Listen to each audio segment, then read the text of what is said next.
So I did develop a bit of a wonky relationship with food. 15 years old, I went on a school trip to Malaysia. I just noticed I was a little bit bigger than all the other girls. We were at a turtle sanctuary on a tropical island. I was worried about what I looked like.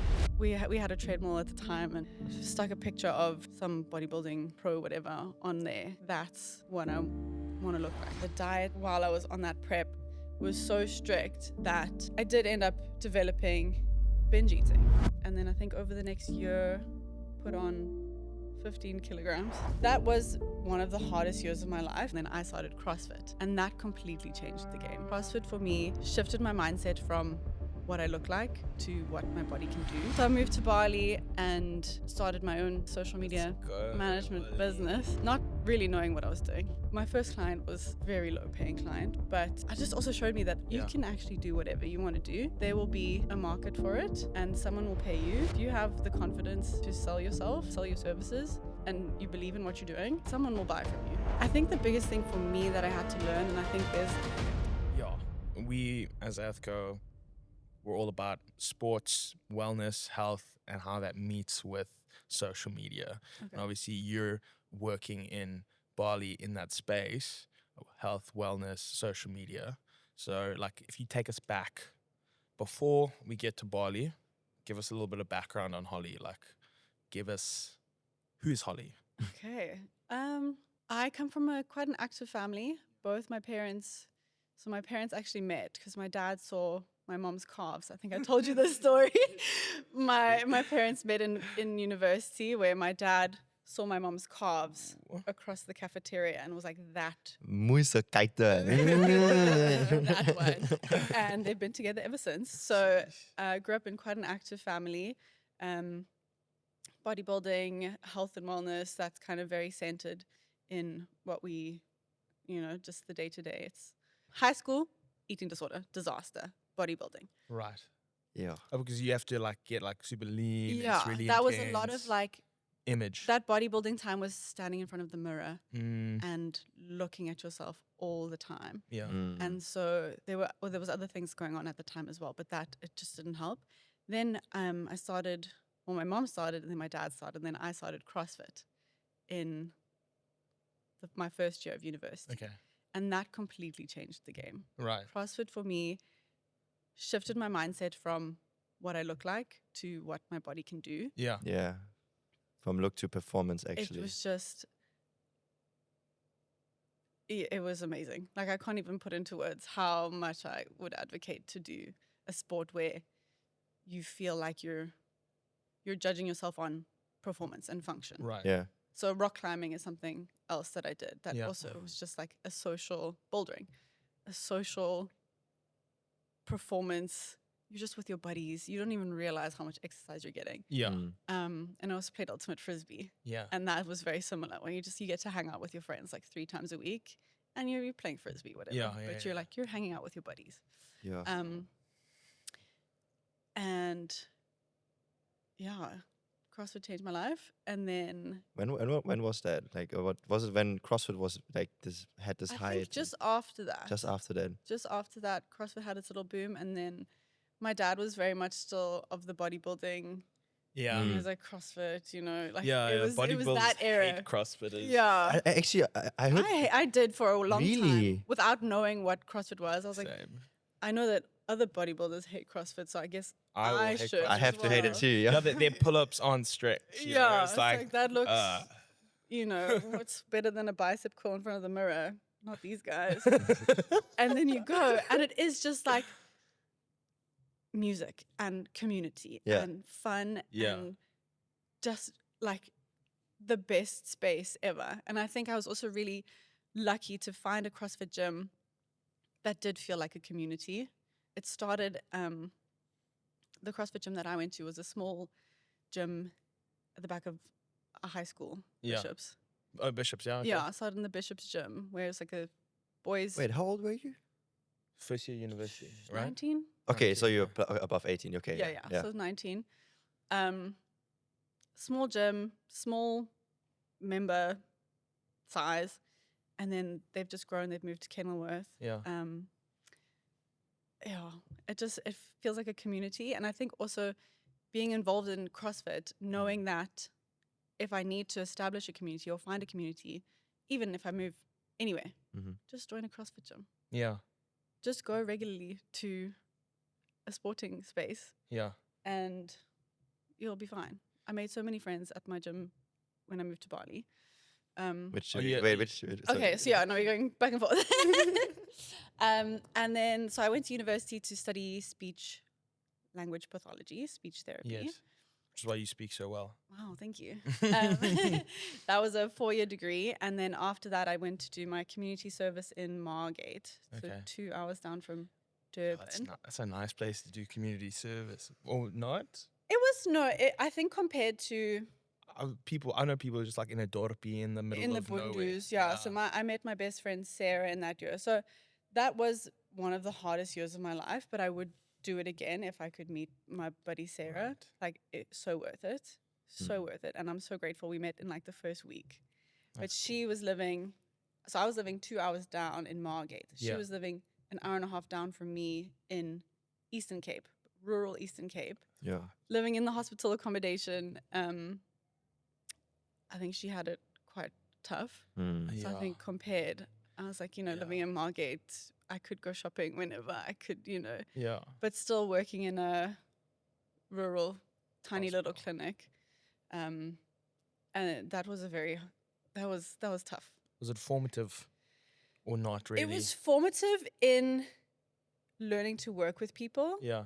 and learning to work with men. And I mean, I don't have it waxed. I don't have it down, but like men in positions of power. Yeah. Not your vibe. Don't like it. Ew. I feel like that's a It's good tough topic to one talk about. navigate. Yeah. It's a really tough one to navigate because here I am, my first year of work Yeah. ever in my life as a qualified professional Yeah. in my field. Yeah. And I have a male supervisor who I don't actually know what he does day to day, Right. but crap on people. Right. Yeah. Anyway, so that was quite a tough one.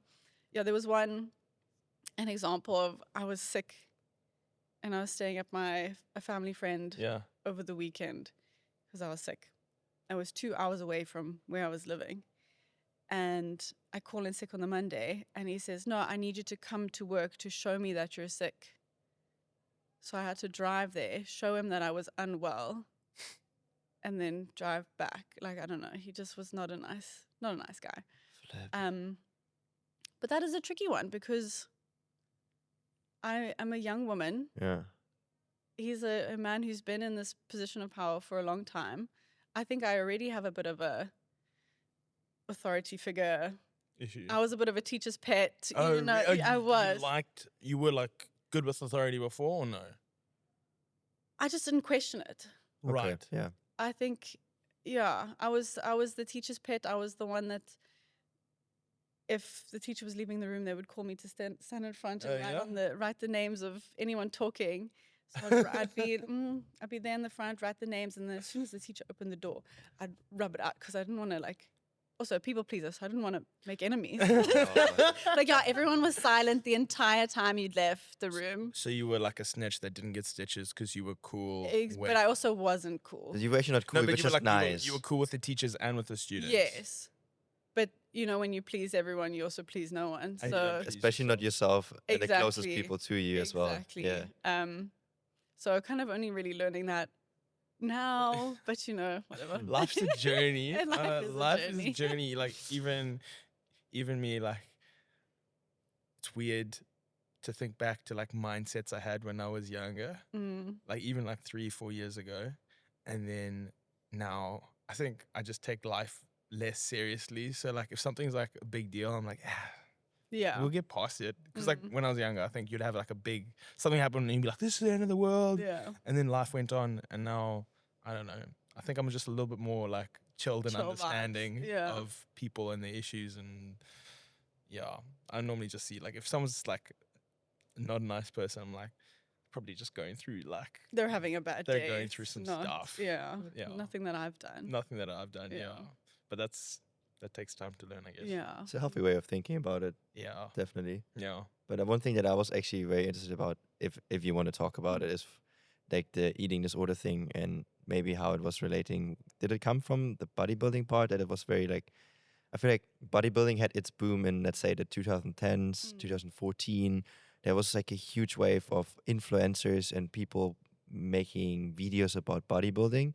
And I feel like over the years, a lot of those people realized how subjective the sport is. Because even when you think about it, a bodybuilding competition, who decides who wins? It's actually just the jury, a few people that subjectively decide, oh, he looks better than the other person. And then going from that type of sport, it's very subjective, and then finding a community and a more of a community-focused and performance-oriented sport. That's why in your case it was CrossFit. How did that play into the eating disorder thing, or how was it in that sense? So I had a bit of a weird relationship with food going into high school. I think being a teenage girl I can't has relate. its Can't you? No. Oh, weird. Yeah, going into high school, I was the only girl from my junior school who went to my high school, so I didn't know anyone. I had to, for the first grade 8, I was living with my grandparents, away from my family, and you know, when someone makes food for you, you feel very obligated to eat all of it, and I think South African mentality as well. Yeah, and grannies Yeah. when they're like, "Here's your dinner." Yeah. You need to eat, otherwise the weather will be horrible. Yeah, exactly. Finish it all so you can have dessert. I don't even want this. Never mind dessert. Dessert. Yeah, thank you. Yeah, I do have lovely grandparents who just wanted to provide. So in that way, it was really nice. But I think I felt, because it wasn't my house, I felt I needed to perform in a way, even though they are my grandparents. Yeah. But, so I did develop a bit of a wonky relationship with food, and I used it as a coping mechanism, like emotional comfort, because I was away from my family during the week. And so, how old was I? 13, 14. Bit of a wonky time with food. And then 15 years old, I went on a school trip to Malaysia. But that's kind of, again, being a teenage girl, I had braces at the time. I had glasses. I had acne. I just noticed I was a little bit bigger than all the other girls. And around that time, I just said to my parents, something needs to change. Like, I need to start bodybuilding. Maybe when I get back. Because I started gymming when I was 13. Yeah. As soon as I moved to high school. But I remember being on the trip and being on the beach, and all the girls were so much smaller than me. And not enjoying being overseas as much, and being on this. We were at a turtle sanctuary on a tropical island. Yeah. And I was worried about what I looked like and planning how I would change that. And so I remember just being on the phone with my parents one day saying, like, and I could look at pictures now of me then. And I remember just saying, like, Mom, I am so huge. Something needs to change. We need to do something. Maybe I should have a goal of a bodybuilding competition or something. Because we had a treadmill at the time, and I mean, this is super toxic, but I'd stuck a picture of some bodybuilding bikini pro whatever on there. I'm like, that's what I want to look like. She didn't have my body shape, my body type. That's not the goal that I actually ever wanted to achieve, but it's like, that is what other people think is beautiful. And I think just comparing yourself at the time, it just was a little bit, I don't like this, so let me be something else. Yeah. And so I just thought, like, let's not diet or do anything balanced. Let's just go from one extreme to the next, because that makes sense. Yeah. And so when I got back to Cape Town after trying to enjoy this beautiful time and not actually acknowledging how lucky I was to be there. Yeah. Just finding myself comparing my body, and genetically I'm more muscular than You're a Viking. I'm huge, but like in the best way. No, Yeah. you've got what Yeah. Scandinavian. She's a Viking queen here. Yeah. Okay, flipping. What is it? Was it Denmark? Or Norway. Norwegian. It Yeah. all makes sense now. Okay. Yeah. Norwegian baddies, bro. Come on, Norwegian. flip, I'm come a on. Norwegian baddie. She's a Norwegian baddie. And I was guys. comparing myself to people who weren't Norwegian baddies, which is recipe for disaster, Yeah. if you ask me. Yeah, I mean they hadn't released Vikings. Being a Norwegian baddie for dummies book. Oh, No. jeez. Oh my god. What? For dummies? Like, I just tried to I'm laugh. sorry. I just that wasn't Just how say I it to my face. intended. That's no. fine. I just tried to laugh to make it better, but it Yeah, didn't help. that's at not all. how I intended. We We'll can cut that edit. No, I think we should keep that in. Oh. People should get to know Dan a bit better as a person, you know? Sometimes he just says things without thinking. Oh yeah, Sometimes. just me. I think Sometimes. everyone Okay, in this everyone room does says that. Okay, yeah. So just genetically, I'm a bigger person because, I mean, both my parents have muscles. Like and I didn't see that at the time. So I said, cool, let's do bodybuilding. And I got back,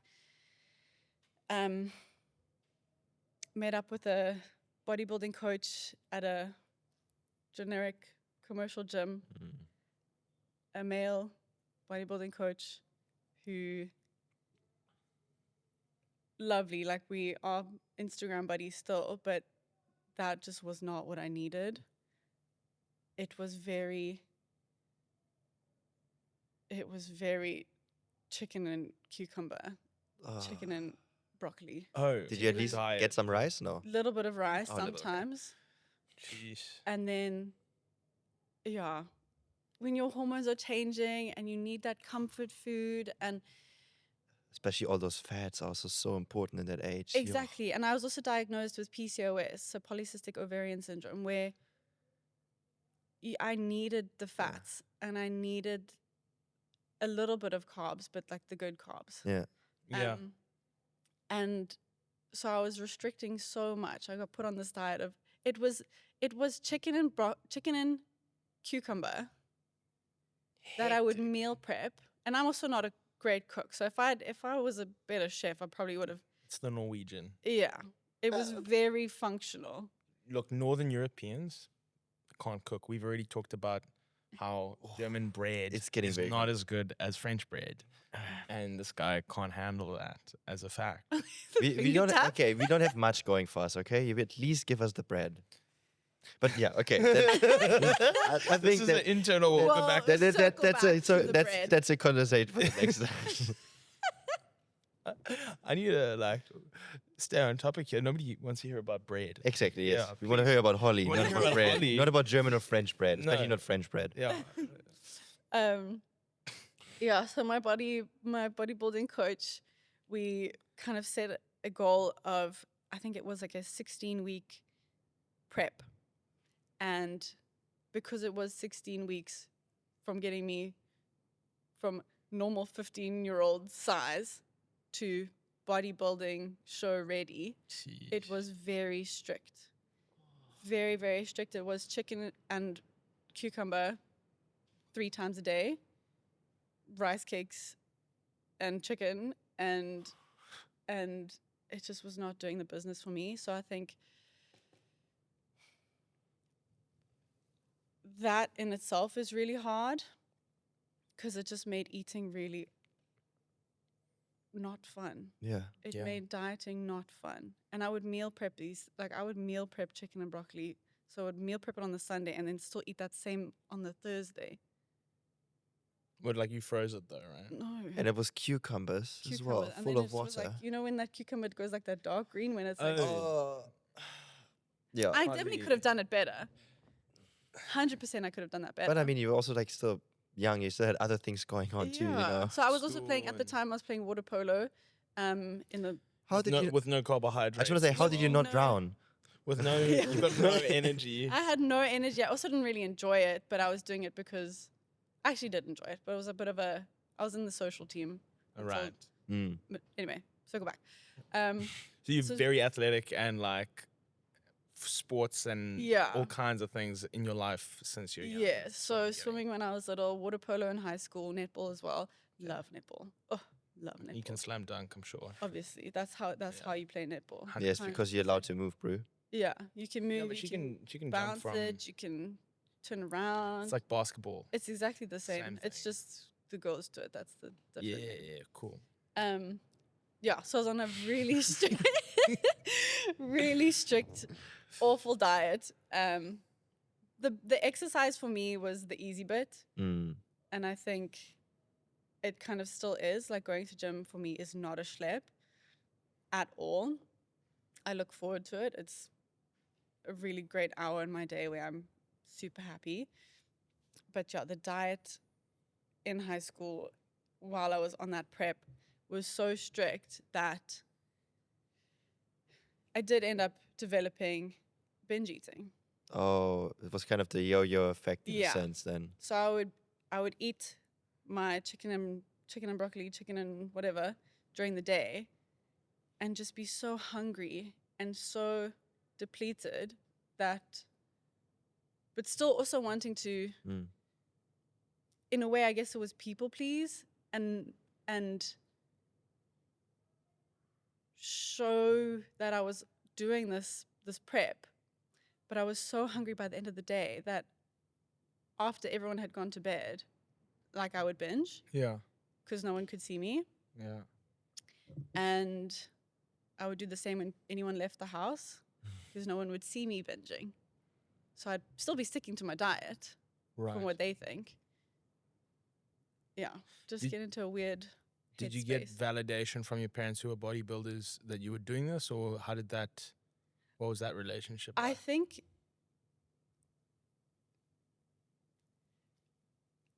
they knew that I was unhappy in the space that I was in, Yeah, and so the validation was more not to look a certain way, yeah, but knowing that in theory what I was doing would make me happier. right. Mm. So they were really chuffed that I'd started something, was having a routine, going to the gym, and they could also then be involved in that as well. Yeah, And so they obviously just want the best for me. yeah.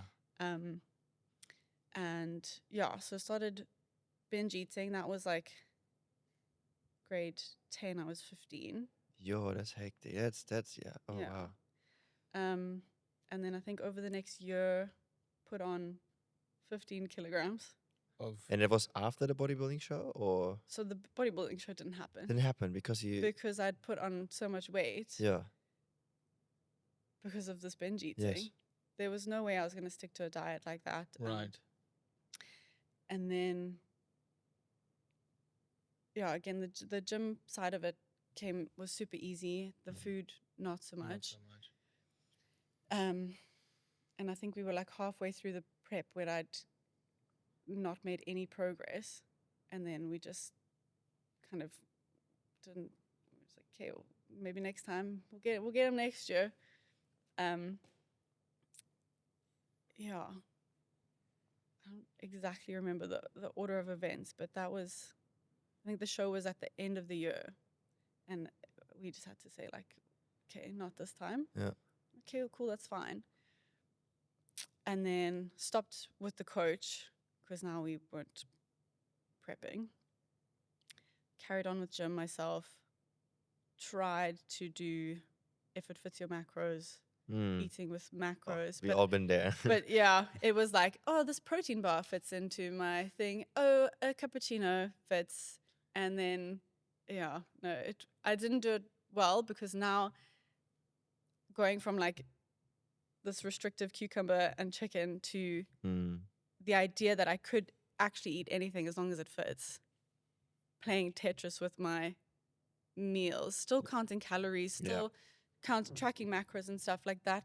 It wasn't a great space for my brain to be in. Oh, I totally get that. Yeah, no, that was all while also having PCOS, and I think knowing that I need a diet different to to what I'm being prescribed, but still receiving recommendations from everyone that's not the right thing. Oh, that's a Yeah. big problem. And everybody's got like a different thing that works for them. Exactly. Like a lot of people, they're, if it fits into your macros, it works. But Yeah. they're like maybe they've already done the hard yards, Yeah. or like they've got like they don't have PCOS, or they Yeah. like a complete different body type shape, Exactly. or like naturally lean, or like like Yeah. everybody's got a different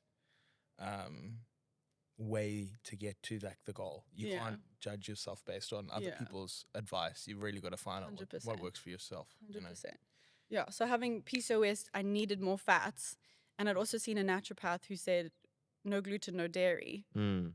And I was like, oh, that's really hard. I'm just not going to do that. The gluten is like, I did gluten free for 2 weeks. Wow, huge 2 respect. weeks. Hey, Cute. that's what I'm saying. Like, you being gluten free, I'm like, wow. Yeah. It's not Yeah. easy. Like it is actually like trying to find gluten-free things is difficult. We got some stuff. Now though. it's easy. Easy, Now yeah. it's easy. Back in my day. Okay. Back in my day when I kind of went to the naturopath, that was 2014 or something. But Yeah. even being vegan back then was difficult as Yeah. well. I That mean, was impossible. I feel like, being vegan.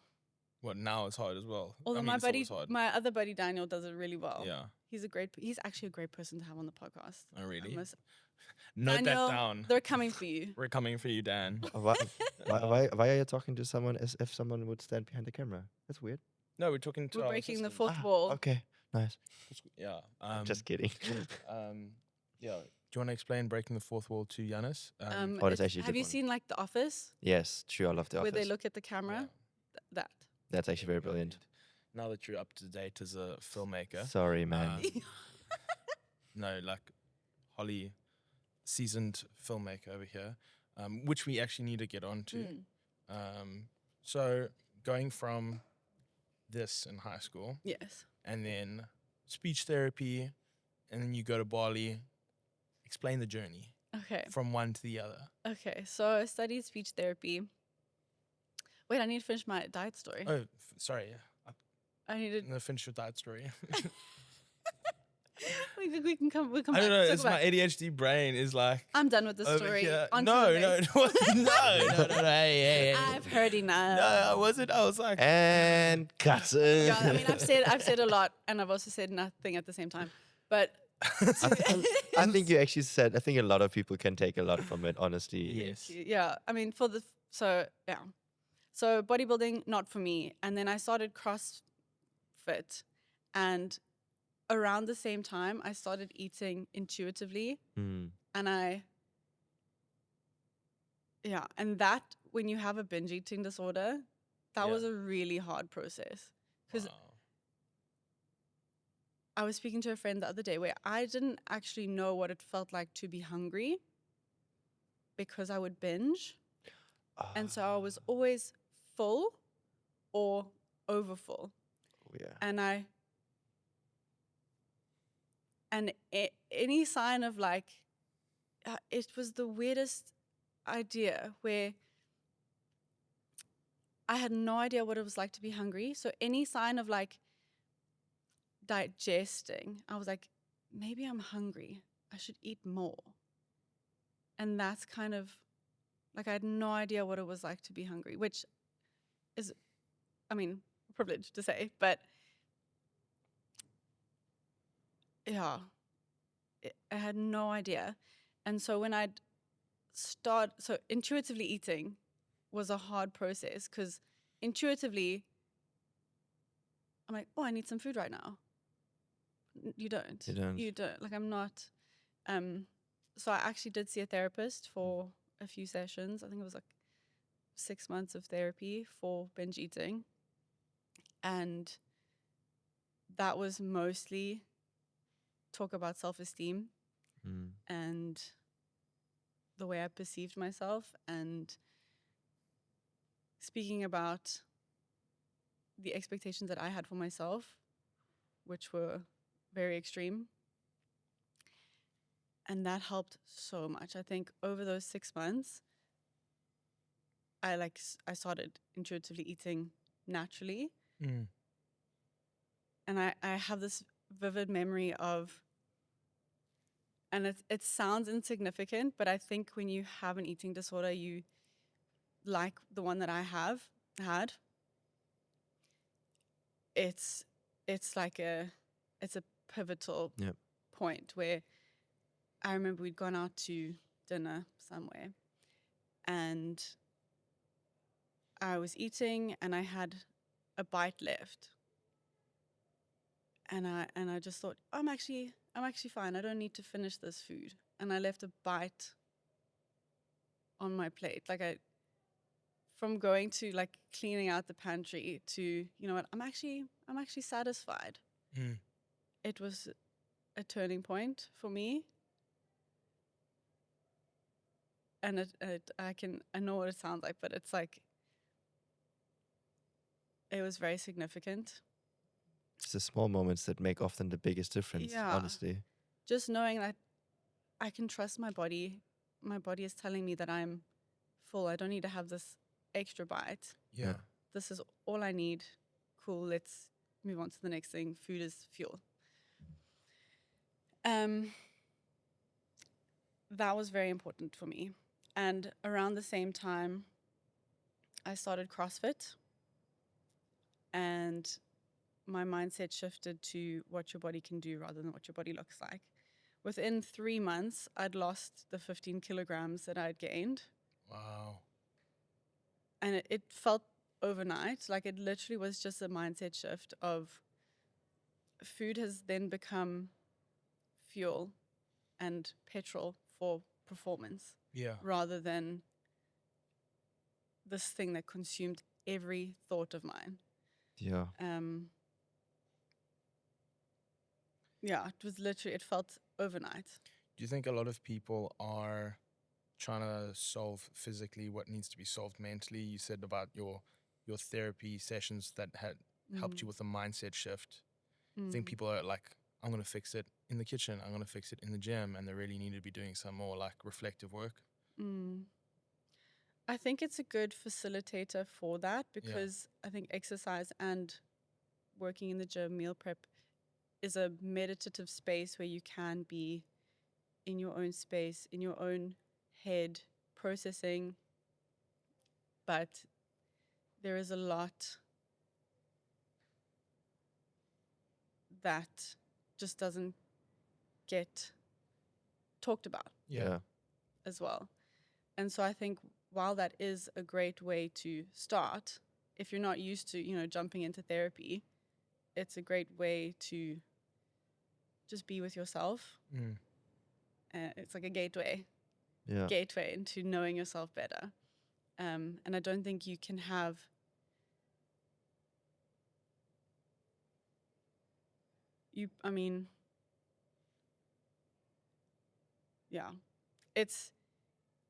it is a great entry point, and I think it's better than nothing. Yeah. Just to have an outlet of any kind. Journaling, meditation, breath work, all of that stuff, awesome. For me, exercise is in the same little groupie.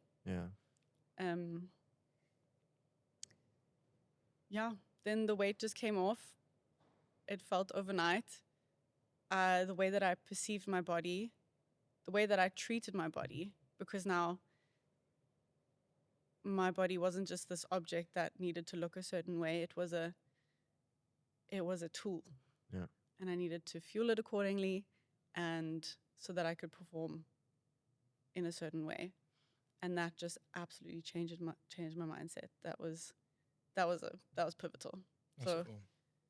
Would you actually say that all this also led you down the path of now having more of a holistic approach and being more, let's say, not just into, let's say, the typical sports and fitness, but also like you just talked about breath work, mindset, meditation, journaling, into more of this holistic approach and this more wellness approach? Because also if I feel like I can look around, maybe it's just me also growing up because I struggled with a lot of similar things you did struggle with as a child. And then also now feeling the shift from people coming from this typical fitness, just performance oriented as well. And also going into this more holistic approach where also the mental well-being plays a larger part in it. maybe that's just me being in my bubble, but there's also just to ask a question towards you. Do you feel like this also, you're growing up this way and having all these struggles and these ways of finding yourself, did this also lead maybe into your path now, the life that you're living now? Is that somehow related? I would not take back or change anything that has happened because it's gotten me here today. And I think, it's all been so important. It's all that needed to happen to get to this point. And just growing and having that personal experience has been so important for me. I mean, in terms of like holistic breath work and journaling and all that stuff, I think when I was in my bodybuilding, like that was like, that seemed like silly, like breath work, meditation, journaling, whatever. But I think in the last few years, actually then giving it a go and it being transformative, it's now part of my routine. Like I can't see a day without, like my little morning routine is, and I'm an early worm. Oh yeah. How early is early for you? I got my alarm at 6. Sure, Why did you send laughing emojis when I asked you to be here at 8 then? Because I said It's too late. I said What do you mean? I've already had an entire day. I sent it like, could you be here at 8? And it was just like laughing emojis. It wasn't like it was just laughing emojis. I was like, yo, okay. It's like, come on, Holly, you can do it. 8's not that early. It's on a Saturday though. Yeah. But now we understand it's just too late. Yeah. I've already had an entire, what do you mean? It's sunset that time. Like, I'm going to sleep at 8 a.m. What do you mean? Lazy. Oh my gosh. Loser. Still on Bali time. Yeah, exactly. I don't even know if that sure. adds up, but like, yeah, it was. It More or doesn't. less. It's funny though. It is Laugh. hilarious. The- Laughy face. 3 laughing emojis. Laugh, Janis. I don't laugh, I'm German. Oh yeah, I forgot. Where were we? My morning routine. Yes. Okay. Wake up at 6. Ooh. Okay. Okay. This is my, I found an acronym Okay. and I'm gonna remember it for everyone because it's magic. Ooh. Oh, I like that one. Magic. Meditation, affirmation, gratitude, intention, coffee. Coffee. The C, I like to see. I would start with coffee, probably. I If I were you, try but my not- best not to have coffee on an empty stomach. And also not for 90 minutes after waking up. That's also very good Exactly. for people. Okay, Andrew Huberman. Hey, gotta get the sources somewhere. Got to get the sun in your eyes for 15 minutes as you wake up. Exactly. Yeah. And so He's my the problem. little- These guys that always judge and make fun of it. Yeah. No. He's part of the problem. when you actually do it. Yeah, no, it's cool, but then like my pushback is always, you can't optimize your whole life. Life's messy. No, exactly. You It know. needs Yeah. to be a balance. Yeah, and not can't. everybody can just wake up and get sun. Imagine the English people. Imagine Andrew Huberman, like, wake up, get sun in your eyes for first 15 minutes of your day, and they're like, we haven't seen sun in like 9 Yeah, we have 45 months. minutes of light in a day. Yeah, like At like 11. You're no wonder- speaking to my soul right now. I can Okay. feel it. imagine how like annoying that is. Andrew's like living in California or Texas or wherever. He's Yeah. like, get sun, and everybody in Northern Europe is like, Like, I'm trying. Yeah, I'm My trying. vitamin D supplements.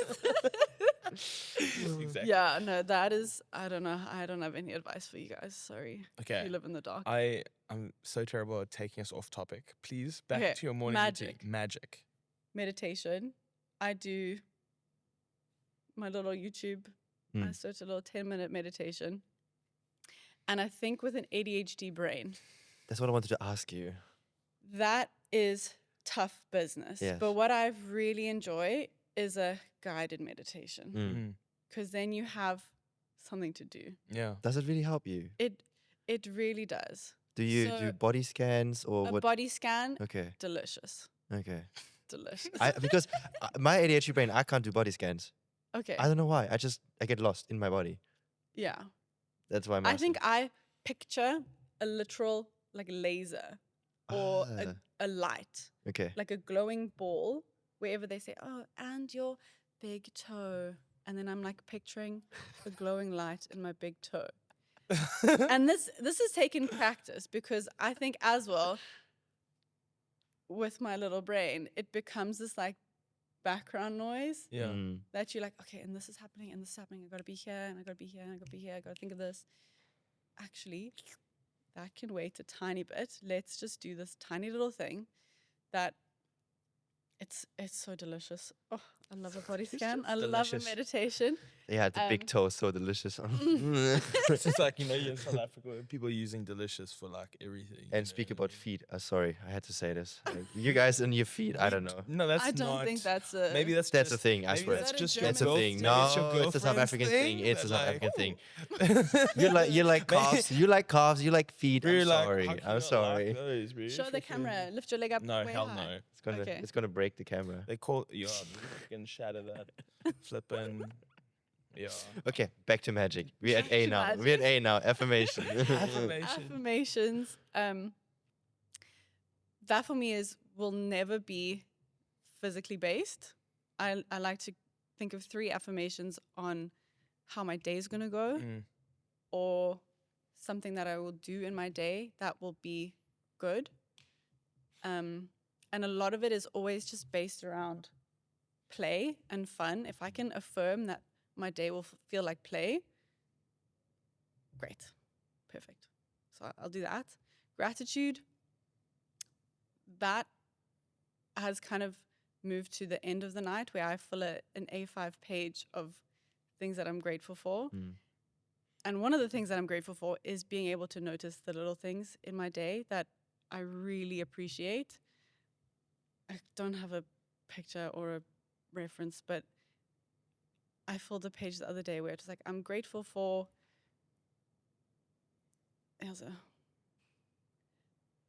the lady who smiled at me on the road, or I'm grateful for my friend who came to give me a hug on her way to this place. I'm grateful for my buddy letting me keep my big boxes in her house in Bali. Like, okay, those are massive examples, but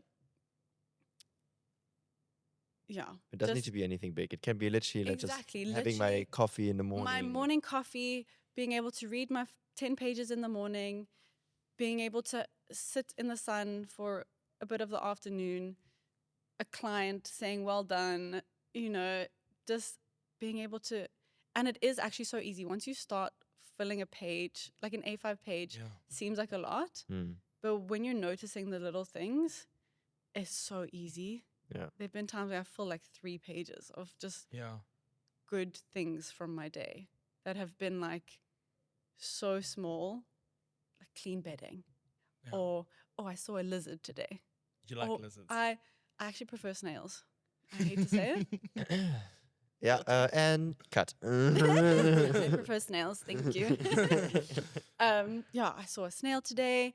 I got to have a coffee outside on the little deck there. I had egg on toast for breakfast. Yeah. Like those kind of things where it's like they're just statements about your day. But I think if you see them differently, that also just changes the game. Yeah. Those are everything. There is an opportunity to be grateful for. Intention. Kind of similar to my affirmations, where it's like I want today to feel like play, and I want things to be fun. And with my little brain, I'll say little. With my ADHD brain, a to-do list, fantastic. And everyone says to do, the biggest thing first, eat the frog. I need to not do that. I need to chip away at the easier things. Yeah. So that the bigger things, there's a bit of momentum there. And it feels easier. Small wins. Yeah. Small wins are big momentum. Yeah, builders. snowball into this big thing. So intentions to do my little things first, and then bigger things, and then a coffee. And that's when I'll sit outside for even 10 minutes and just be there. Sorry, And that's- Europeans, you can do that inside. Yeah. You can have coffee minus the sunshine And inside probably. and inside with a jacket on. Unless you're like Sicilian or something, then you're living the life. Fair. But- Okay. But there's mafia there, so like, Can't you have it all, hey? Pros can't and have it cons, all. Yeah. Mafia or sunshine. I'd pick mafia. one. Just saying. Yeah, so that's, and I like to have a little acronym for that. So that's my little magic. And it's a very morning cool acronym routine. too, you know? I can't remember where I saw that, but that was like fantastic. And also morning pages. So that's 3 Okay. pages of unprompted stream of consciousness thinking. So you got it from the artist way. Yeah, Yeah, okay. because it kind of just takes all of this stuff that's going on in your brain and you put it in paper and you kind of just put it into perspective of like, okay, well, here I'm worrying about all these things, but now that it's down on paper, it's either not that important or I could just add it to my to-do list. Mm. But it's out of my brain. yeah. And that really helps. So Yeah. that is also part of my little morning routine. And there is a lot of resistance there. Yeah. And I notice that on the days where I feel like I want to do it the least is when I need to do it the most. Yeah. Speaking my soul here, Yeah. I used to do that a lot, and it was good, and then I stopped because Yeah. I don't know. You just get out of routine, out of the Yeah. habit, and then you stop. But then, like, I don't know. Recently, I've been like, flip. It was so good. I need to. It's so good. Life get gets back. messy, you just leave it even though like you Yeah. said. Yeah, I know. Like my brain at the moment is like at capacity. I had like the flipping keys for this place. I left them at the coffee shop. The Oh, lady chased me no. down. Was like, "Your keys." I was like, "I need a break." It's Christmas, brother. Yeah, Yeah. it's It's Christmas. been a year. Yeah, it's been a year. It's been a year. But yeah, I probably should go and write some of these things down. just Yeah. Get some of it. Even out. if it's just like a brain Yeah. like it is just a brain dump, just Yeah. to get it all out. And that's also one of my favorite things is to just get it out because, yeah, again, it just does put everything into perspective and then it gives you a POA, plan of action, Little acronyms, you. POA. One thing for me that was actually interesting, like seeing all this, that like your whole morning routine and all of these tools that you found for yourself, did that start? I mean, we're fast tracking here a bit now, but did that all start already in South Africa when you still used to work for as a speech therapist? Or how did this all came to be about that you decided you're working as a speech therapist in South Africa, you're moving now to Bali, where there's also obviously maybe more the community that has this more holistic approach, and you're also starting to work more in the social media sense. How did this whole journey end up being? Like, how did it happen? It's like not a easy choice to make, I guess. Yeah. So I knew of what I needed to do while I was here working as a speech therapist. It was just a thing of like, oh, I don't have time to do my magic morning routine today. Yeah. And again, like when you feel like you want to do it the least, that's when you need to do it the most. Yeah. So I think I had the theory and the knowing that this is something that I need to do, and it would be something that I would tell my patients to do. You know, if you're having these anxieties and these worries, I would recommend 3 pages in the morning. And that's, I mean, it's not like here's some medical advice, Yeah. patients, but this is what I do when I'm feeling a little bit anxious. And I think a lot of my patients, I just couldn't relate to the things that they were going through, but this is something that could potentially help. If I can't fix this problem, let me give something that could help. Yeah. And so I would very inconsistently do my morning routine. Yeah. And then on the days that I did it, I'm like, this feels awesome. I should do this more often. And then like weeks go by and I'm like, oh, why do I feel like shit?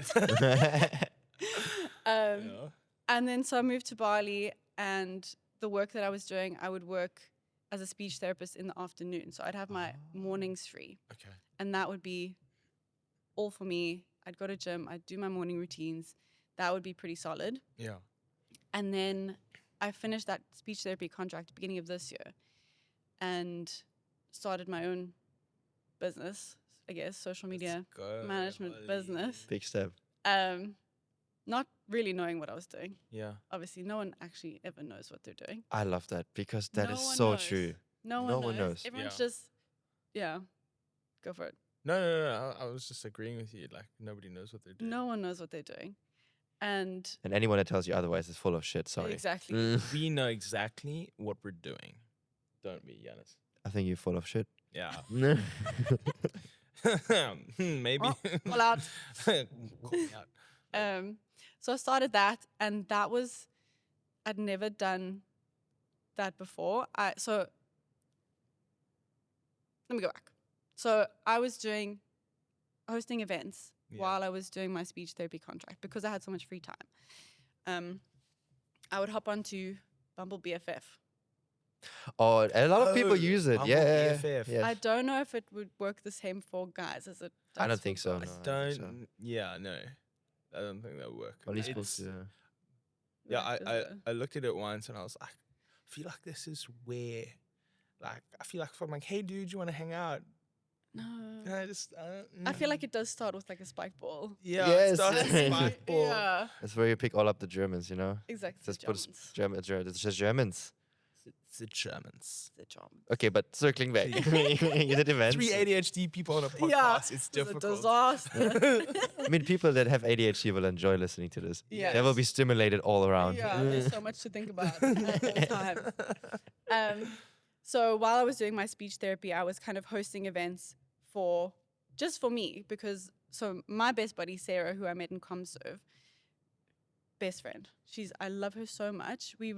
So she's from Joburg, and then after ComServe, she moved to Cape Town, and us hanging out would just be parallel play, which is essentially doing whatever you're doing next to someone else. Mm. Yes. Delicious. Delicious. Delicious. Love parallel play. For an ADHD brain, guys, No, yeah. Sounds very delicious. that's like co-working, What about, I call it body doubling. body doubling. Is that Same it's the thing. Same thing. Pretty much yeah. the same thing. Yeah. So Sarah and I hanging out would either be, we would like sit next to each other and collage, or we could chat, whatever, we could go somewhere, but it would just be being in each other's company, a companion. Yeah. And I think moving to Bali, I really missed that. And I was going on a few like Bumble BFF like coffee dates, but I really do struggle with sitting down and it feeling like an interview. Awkward. Oops, Oopsies. whoopsies. How's it going? You good? I'm incredibly uncomfortable. Okay. Just kidding. And I'd been on a few coffee dates, and then with girls who had liked the vibe of cool, want to be friends, and I just missed that like easy companionship feeling. Mm. Because when you're going for coffee all the time, there's some work that you need to do to get to this point where Yes. you're just sitting next to each other, you're comfortable doing nothing together. So I started hosting events, paint nights. Let me show you a picture. I would love to. We're gonna blend it in. Yes. Yeah, there's paint nights here, and I was actually keen to paint nights and what you call it, Craft breathe nights and- meditation as well. breathe meditation. Yeah, it's my sister's little brand. I will do the meditation. You can do the painting. I have two left hand. Hey. Yeah, you can do the painting. I will just do meditation. I think I'm no good for. Yeah, I know. I can't do painting. Like Oh no, but the best part of like I loved these paint nights because Yo, that is It's incredible. That's a beautiful view. so I would have we'll put a picture Yeah, I'm up. gonna put a picture. Up. That's stunning. So I'd invite like 8 girls to just sit at this table. If you wanted to chat. If Yeah. you didn't, it's just us doing things together. Hmm. And I met some of my best friends there. Wow. And it was fantastic because it was this low pressure space where you could also leave your painting behind. You paint whatever you want. It's not about the painting. It's just about that community, which I was really craving, just that sense of easy community that I had with my buddy Sarah. And so from that, I had a girl reach out to me who started a tech app. Travel app. Oh, travel. Okay. It's pivoted so much that I don't actually know what it is. It's an anymore. app. It does She had something. an app. I had a friend who reached out to me she wasn't a friend when she reached out to me, but she reached out to me and we had a meeting and she said, I'm the tech person for this app. I really need a people person Yeah. to host events. Delicious. I was already doing that. So she then sponsored my visa. Delicious. Delicious. To stay in Bali. So I had a working visa as a manager to host these events. Well, as a manager to manage these events. Mm. And it was cool because I was already doing that. So then I was getting paid for What you were already what doing. I was already doing that I loved. And you got a visa. And I got a visa. Sheesh. But it's a startup, so we weren't making too much money. Yeah. So I was like, cool, what else can I do? I've been on Instagram since I was 13, and I love creative things. Yeah. Let me do social media management. Mhm. Jumped into that.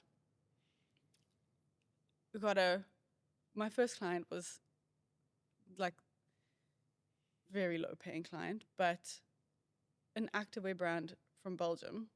That's sick, actually. Yeah. That's actually It was sick. the luckiest thing. They saw the potential, and yeah, we worked together for a good 6 months before they Wow. had like a marketing change. So they Yeah.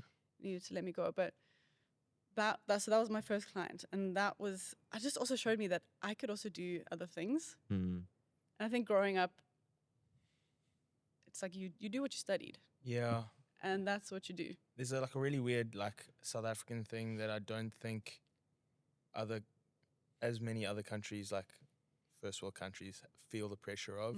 Is like here, there's a pressure. You go to university, you study something, and then you get that job, and you work at it. You work hard, you save.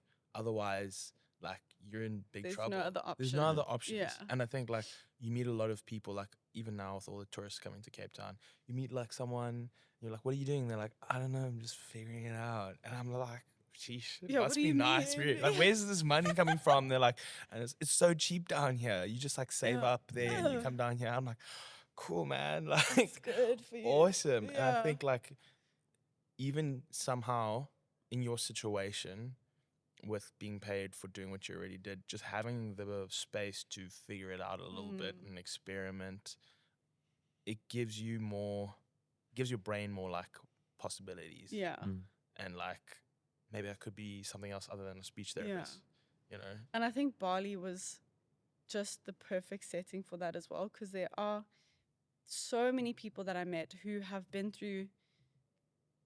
I mean, I worked for 3 years before I moved to Bali. Yeah. 3 years as a speech therapist, and even studying, I was like, oh, I don't see myself doing this like for the rest of my life.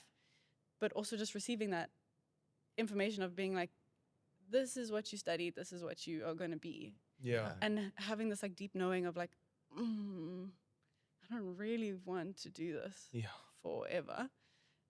So that felt very like conflicting. And then moving to Bali and seeing that people have had jobs for years, and then in their 30s have decided it's not for them. They're going to pursue their own little thing. Yeah. Really just opened my eyes up to different ways of living. Yeah. Because I almost didn't know that. Yeah. That you could actually do whatever you wanted. I would see people, monetizing their Instagram or brand collabs or whatever, and just thinking like, that would be really cool. Anyway, let me go to my job. Let me just go do my job. Because I studied for it, like I'm supposed And to do it that. not being even a thing that I could think for myself. Yeah. So being in Bali at that time was like, again, pivotal. Like you can actually do whatever you want to do, and there will be a market for it, and someone will pay you if you have the confidence to sell yourself, to sell your services, and you believe in what you're doing. Yeah. Someone will buy from you. You will find clients. That's the crazy thing. I think like the mission of Athco, the brand, right, is helping athletes go pro through the power of social media. So kind of like the idea is if you're an athlete or, in the wellness space, fitness, whatever, and that's your passion, but you're stuck doing a job that you don't want to do. And like in the mornings and evenings, you're like, posting on Instagram, or you're going on workouts, or you're like doing your meditations or whatever, and you're just living for those moments. We're like, how can we help people turn those moments into their full-time thing? That's kind of like the dream of Athco, is like figuring out the formula. Yeah. So we can give that to people so they can live their dreams, live their passions, and live their like story. And how we are doing that essentially is by talking to people who've done it. Yeah. And talking to people who know a little bit more insider information on like how you can actually make your dreams a reality through the power of social media. And obviously in come Holly. What's your like biggest like tips for someone who's like got a passion that they want to do and they've got a full-time job and it's taking them away from that? It's so hard with a full-time job. Yeah. I think that is a struggle, but I think if it's your passion, it's one of those things where you find time for. Yeah. Even if it is half an hour in the morning. Like you wake up a little bit earlier, one of your little magic things is your half an hour of your passion that you love. That'll just fill your cup a little bit more. Yeah. And then you go to your full-time job and then you can, I mean, this is so easy to say. Yeah. But how do you monetize, like, say, or But I feel your like Instagram or something to, like, say, for you, you've switched careers into a lot of UGC marketing, that sort of stuff. So someone is in pottery I mean, it's also like, I mean, to interject, like, it doesn't necessarily, there's not one way, like you said. Yeah. We're trying to figure out the formula. And for example, for you, it was like not necessarily becoming like influencer first or being like a creator first, but you found your way how to use social media and being a social media manager. So there's multiple ways for people to, because not people often think it's just sponsorships or being hired, but no, you can. That's why I would love to see I mean, maybe how also was the idea of you to say, okay, I'm gonna be a social media manager now, and what are like some good things like that you need to do to, like, let's say, be a successful social media manager? I mean, obviously you're also still trying to figure it out, but what are some tips that you could give to people if they maybe want to go into something similar, in general social media tips that you've seen that work for other UGC creators that work great?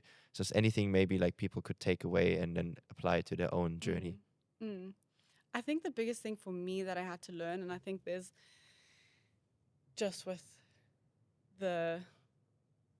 my experience growing up, is to take up space and actually ask the questions. Like, closed mouths don't get fed. So true. So true. Most of what I can say is ask.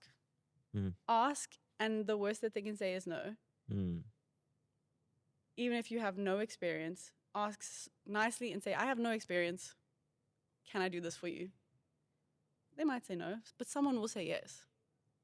Someone will say yes. Someone will pay you for the thing that you are offering. And if it's not this first person, not meant to be, next person. Let's keep trying. So I'm in social media management at the moment, moving into the UGC space. So I actually only received my first paid collaboration last week. Congratulations. Hey, congratulations, go Holly. So for the most part, I mean, in Bali, you can't be doing paid collabs. Is it? With visas and stuff, unless it's for international brands. Okay.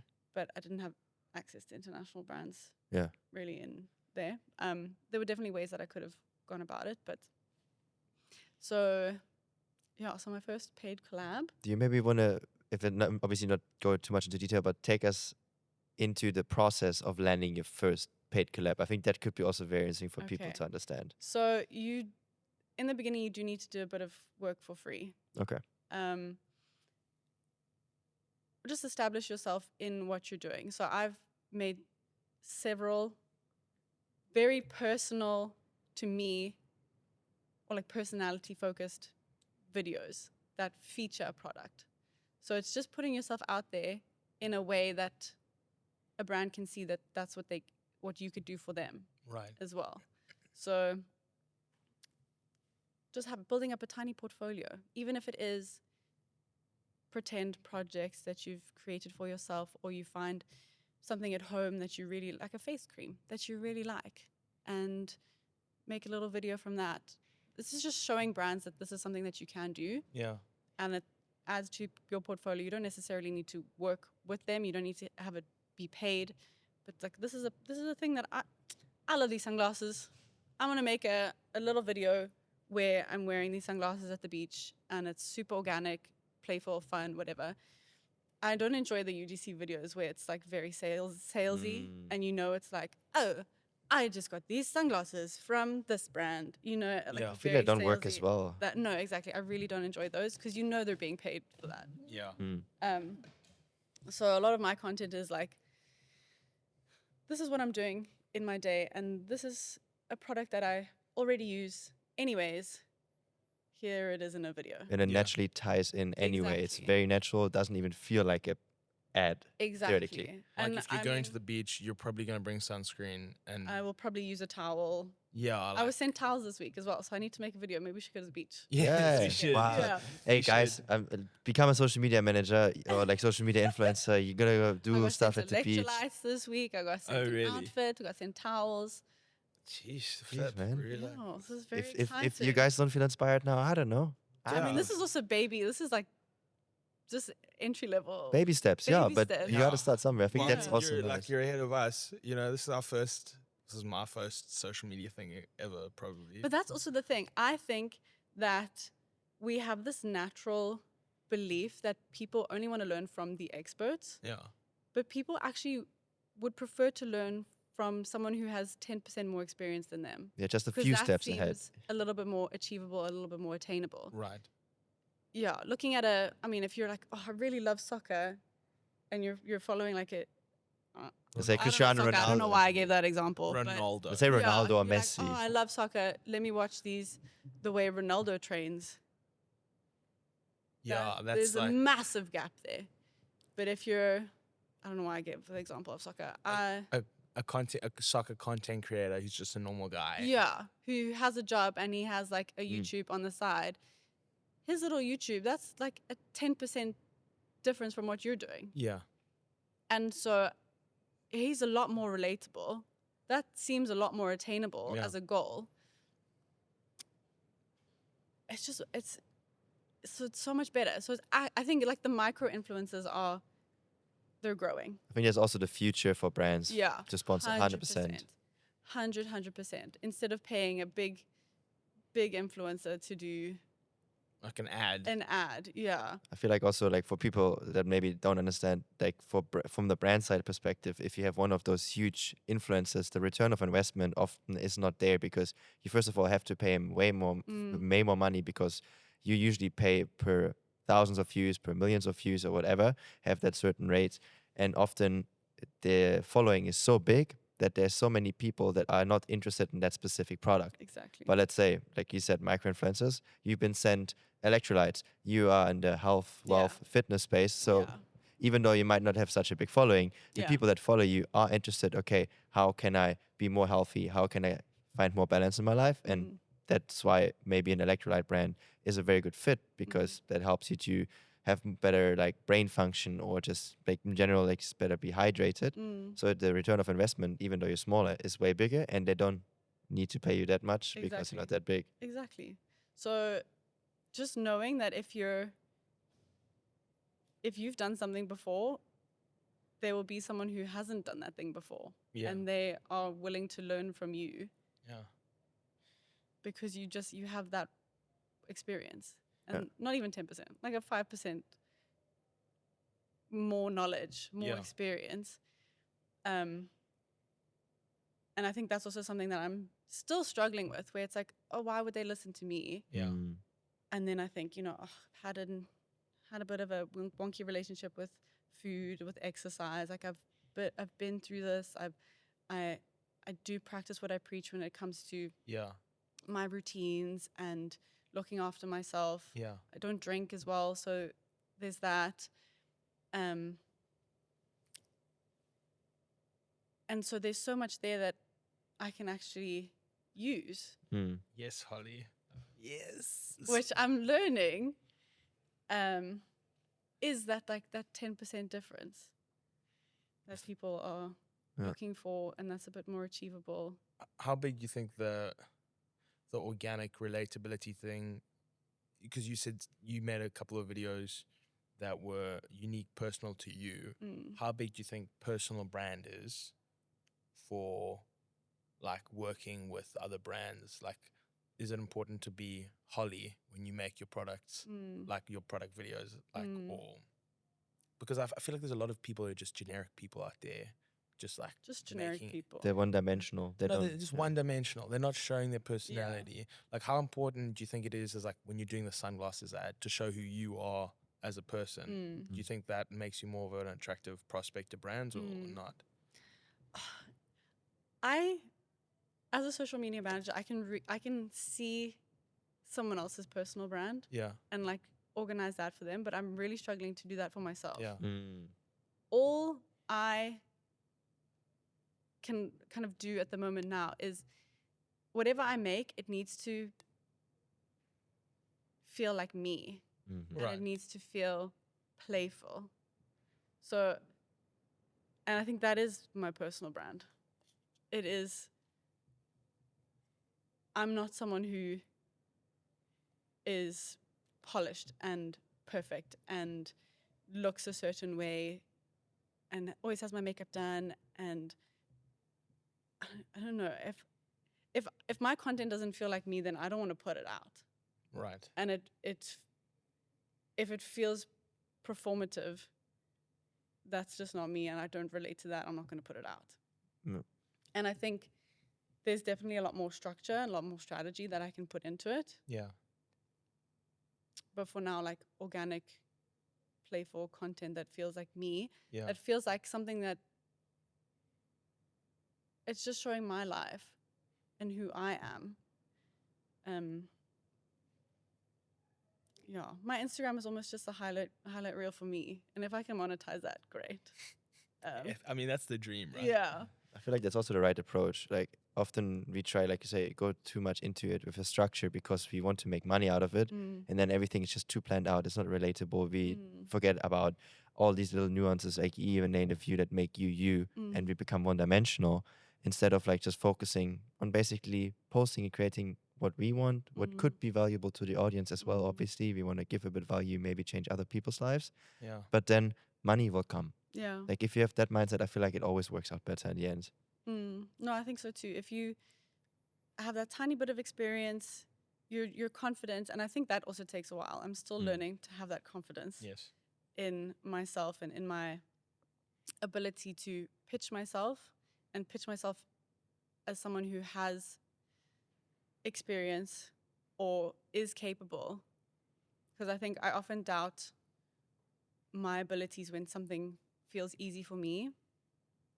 And then, I mean, I was talking to Dan about this when I was on hike, but I was saying, like, if I create something on Canva, that feels so easy for me. Yeah. Then I feel guilty for, Oh, really? yeah, I don't know what that's about. Or he's It's like, I need to use Photoshop or something. Or, because, Yeah. or you feel like, okay, I think for me, sometimes like I feel like I need to suffer a bit to deserve something. Does it Deserve feel the like money, that? like- Yeah. Or like making this graphic on Instagram, making this one thing, I mean, what graphic on Canva? This thing feels easy for me. I can't charge a lot for it. Okay, it needs to be hard. So hard is basically determining the value. How hard it is Yeah. depends. No, but at the same time, the one big pushback I always have for that is like, if lifting 100 kilos is easy for you, let's just say, right? It is. Obviously, The Norwegian, Viking- the Norwegian genetics. Viking baddies, come on. No, but if lifting 100 kilos is easy for you, because you've been training in the gym for like a decade, right? It doesn't mean someone who's never trained can't lift that weight. You know what I mean? And because you have a skill, it's easy, right? And so what I say is like you're charging for your skill, not your effort. Yeah. And I think that's like a big takeaway people need to learn is like if you're good at something, whether that's a natural gift you just got because of who you are or because you put in time, like you can charge for that. There's a lot of people who just can't do that. Like I Yeah. can guarantee you there's a lot of people like Gen X's and Gen Boomers and stuff who can't use a computer. Just lost half of audience. You know what? A Yeah. lot of people who just can't even use a computer. So using Canva is so like they would sit there for hours and hours and Yeah. hours, and the fact that you can just do it quickly Yeah. is a big benefit to Yeah. them on time and skill and creativity and stuff. So Mm. yeah, like definitely, guys. I mean, That's also always the problem with charging per hour, getting to one point, Mm. because, like you said, if you're just good at something, does it mean you're actually making now less because you have to put less time and then somebody that actually is new at it? yeah, No, I don't think so. exactly. Yeah. Yeah. Well, we're almost out of time, so I've got some rapid fire questions for you. I like that. I didn't even know Are about you- that. Ooh, yeah, spicy, are you ready? Okay. delicious. Coffee or matcha? Coffee. It's Good. it's in there. Really? Second question. No, actually, Oh my god. I had that question on my rapid fire podcast. Oh really? Yeah, Okay. you can stay on. You're not cancelled. Sunrise or sunset? Ooh, sunrise. Ooh, okay. She's an early Yeah. bird. Okay. I Best. said early worm earlier. Did I say that? It's early bird, or But it's I the s- early bird gets the worm. But I said I was like, I'm an early worm. You did, but I I mean, thought I it was also just- want to be an early worm. It's better than a bird. I feel like worms are cooler. Sorry. Okay. I No. Okay, rapid fire. Rapid fire. Okay. This is not very rapid, but okay. So it's coffee, not matcha. It's sunrise. It's not sunset. Best place you filmed content. Like you're like, this place is epic. I was on the top of a volcano in Okay. Bali. Which one? That's epic. Bromo. Mount Agung. Oh, it's okay. Awesome, nice. That's cool. Yeah. Sick. So jealous. I'll show you the Um, pictures. We're gonna blend it in. Yeah. One thing about Cape Town that you miss when you're in Bali, The people. the people. Ooh. One word to describe the season of life. I'm going to say a phrase, Okay. not a word. Okay. Taking up space. Taking up space. Love it. Thanks, Holly. Thanks, guys. Cheers. That was awesome. Thanks That for was having awesome. me. Yeah. I think actually, honestly, we Podcast. could. I think we could keep talking for hours. So definitely, we're gonna have you on for another time. I think we're gonna have you back Please, before yeah. you go back to Bali. But before we let you go, where can people find you? Where can people follow you? Your journey?